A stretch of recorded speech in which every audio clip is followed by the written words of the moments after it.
Welcome back to a new third win video. Today we're going to be doing episode 4 of our AHS ranked series.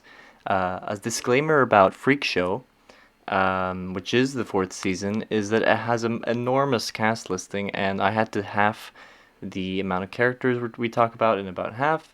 There's many honorable mentions, but this is what we got down to. We have a top 15, and let's get into it. So, first, at number 15, we have Gloria Mott.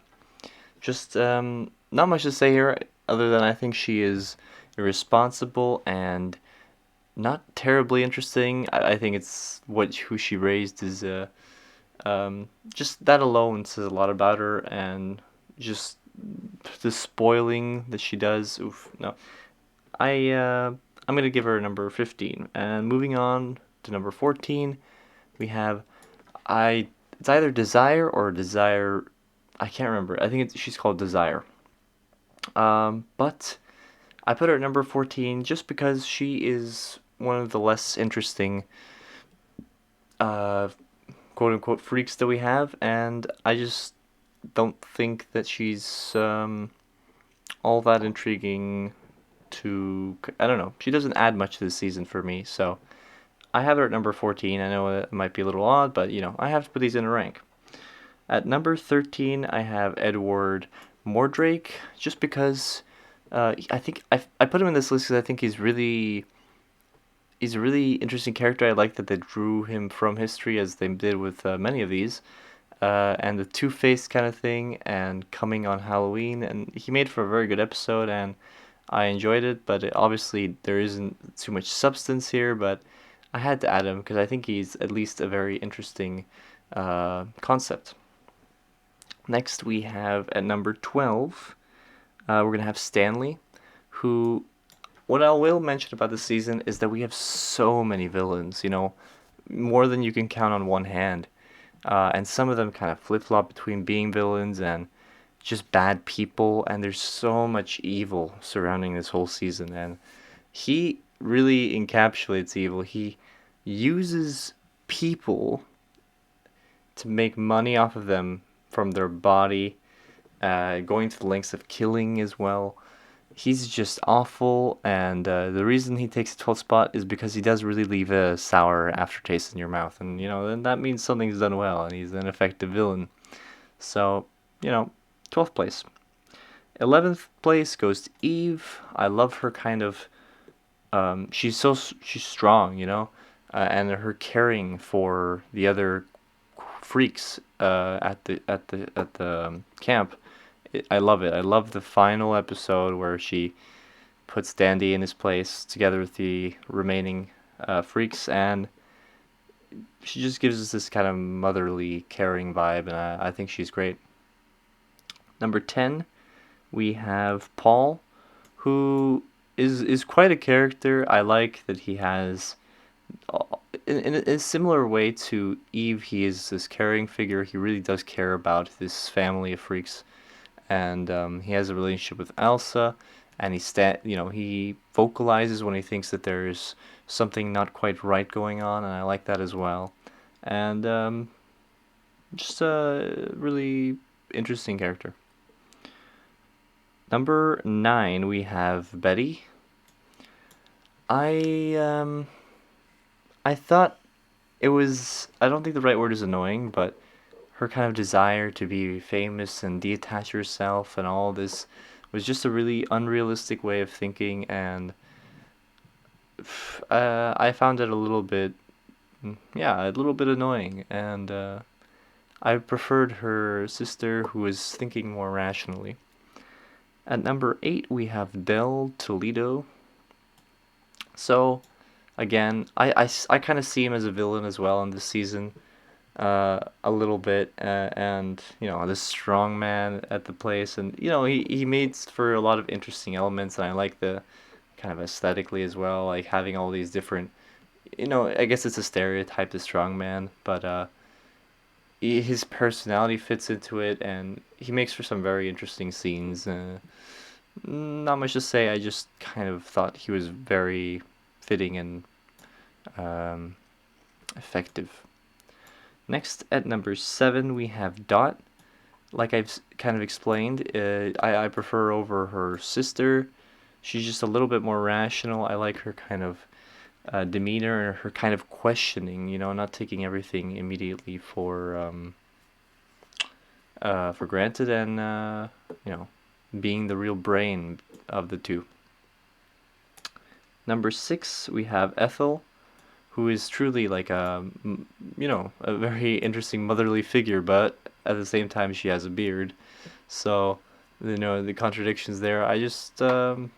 I don't really have much to say about her. I just thought she was a really heartwarming character, and I really liked her this season, and especially her relationship with Jimmy Darling. Number five, we have Maggie Esmeralda.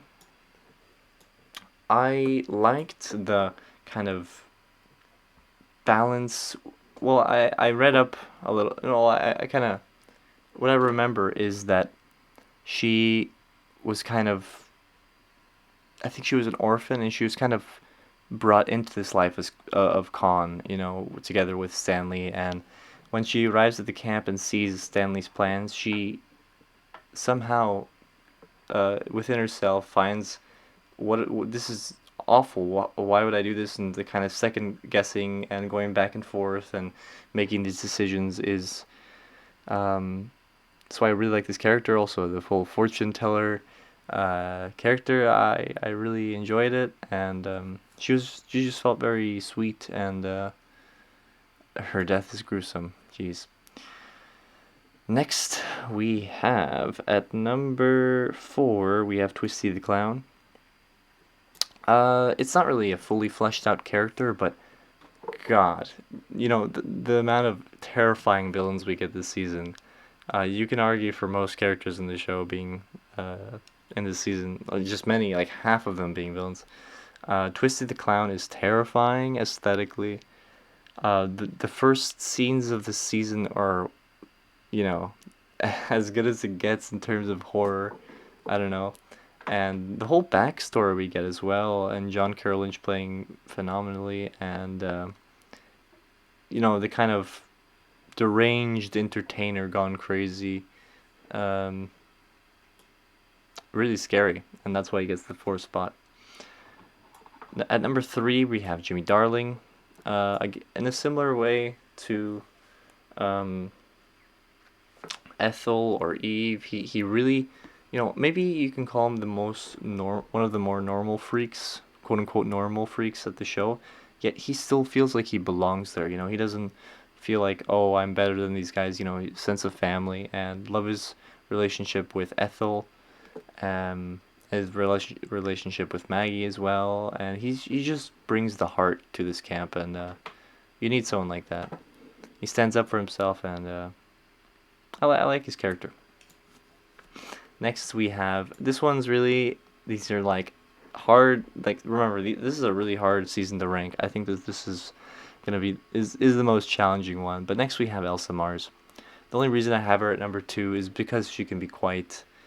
She's not the best decision maker, and the reason I have her this high is because she's such a complex character, and the background story, and the want to be famous, and her caring about the freaks, but does she really? And she really only cares about herself, and she has all these people that help her or don't like her, and I just find her life is the perfect tragedy. I think that's how I would put it. And lastly, you know, with these tier lists going on, I mean these rankings going on, it can be difficult to kind of say where you put the bad guys, right? Um, but for this season, this guy, to me, is one of the absolute scariest villains I've ever seen on the show. This guy gives you the real heebie-jeebies.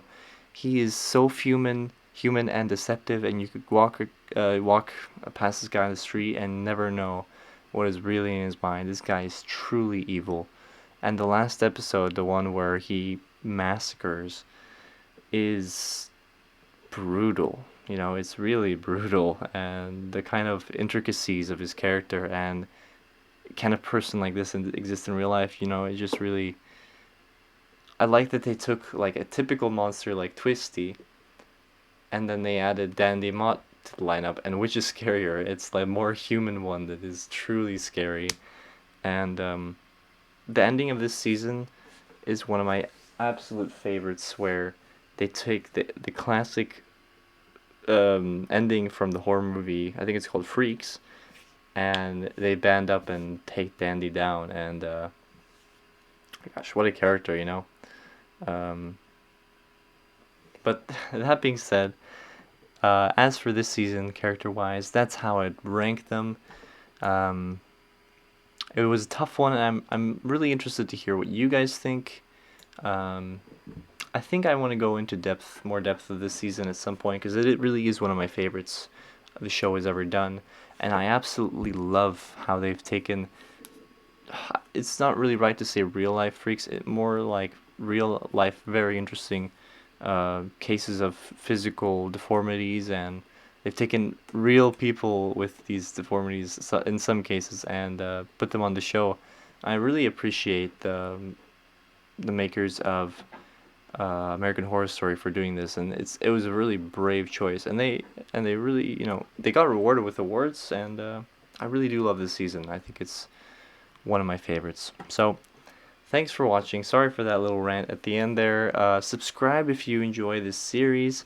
Leave a like. That lets me know that you like it as well. And leave a comment on what your opinions are on this season and where you'd place the characters. With that being said, that's it, and I'll see you guys soon.